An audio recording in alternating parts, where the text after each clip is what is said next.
லேவி தேவன் அழைத்தவர்கள் தேவை, தேவ வசனத்தை பேசக்கூடியவர்கள் தேவை. ஆனால் நீங்க எப்படிப்பட்டவங்க எல்லாம் பாஸ்டர் ஆயிட்டாங்க, எல்லாரும் பாஸ்டர்.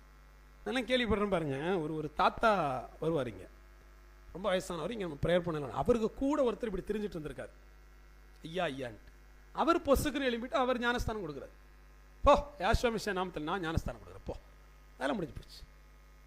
எந்த அளவுக்கு ஆயிடுச்சு. இது மட்டும் இல்லை, வழக்கமாக இன்னைக்கு வரக்கூடிய பாஸ்டர்ஸ் எல்லாம் நீங்கள் பார்த்துருக்கீங்களா? நான் சிலரை விசுவாசிகளாக பார்த்தவர்களாக இன்னைக்கு பாஸ்டராக இருக்கிறாங்க வேறு சபைகளில். விசுவாசினா சபை தொடங்கிட்டேன் இல்லை, வேலை முடிஞ்சிச்சு. அவன்கிட்ட 10 ஆத்துமா 2 பேரை தூக்குனா நீ ஒரு பாஸ்டர். இதெல்லாம் தேவனுக்கு பிரியமான ஊழியமான்னு கேட்டால இந்த பைபிள் என்ன சொல்லுதுன்னு கேளுங்க. ஒருவருடைய பிரசங்கத்தை கேட்கிறபோது எலும்புகள் எல்லாம் உயிர் பெறுவதை பார்த்தார். யாரு? எசேக்கியேல். எலும்புகள் எல்லாம் உயிர் பெற்றது போல நீங்கள் எல்லாம் உயிர் பெறுவீர்கள். யாருக்கு சொல்லப்பட்ட வாக்குத்தத்தம் தெரியுமா?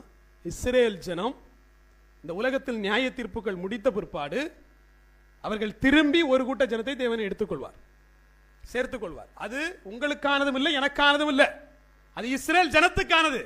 எதை யாருக்கு வாக்குத்தத்தம் கொடுத்தாருன்னு கூட தெரியாம பிரசங்கிக்கக்கூடியவர்கள் போதகர்கள். அவ்வளவுதான். எதுக்கு சொல்லப்பட்டுச்சு அந்த வசனம்? யாருக்குள்ள தீர்க்க தரிசனம் தெரியாது. எலும்புகள் உயிர்படும், முடிஞ்சு போச்சு, நாங்கெல்லாம் செத்து அப்படியே போயிடுவோம். ஒன்றும் நடக்காது, ஒன்றும் நடக்காது. தேவ சமூகத்தில் ஒன்றை புரிந்து கொள்ள வேண்டும். வேதத்தை யாரு பிரசங்கிக்கணும்? தேவ ஞானத்தை கொடுக்குறவங்க தான் பிரசங்கிக்க முடியும். எல்லாரும் பிரசங்கிச்சா பிரசங்கமா இருக்காது. இன்னைக்கு இங்க இருக்கக்கூடிய ஒவ்வொரு ஆளும் விட்டாலும் நீங்கள் ரட்சிக்கிறார், விடுவிக்கிறார், ஆபிரகாம் சொன்னதாவது, யோசேப்பு சொன்னதாவது, தாவீது சொன்னதாவது பேசிடலாம். பிரயோஜனம் என்ன இல்லையா? பைபிள்ல இருப்பது போலயே படிச்சு சொல்வது எல்லாருக்கும் முடியும். சபையில் இருக்கக்கூடிய சின்ன பிள்ளை எழுப்பிட்டாலும் அது பேசிடும்.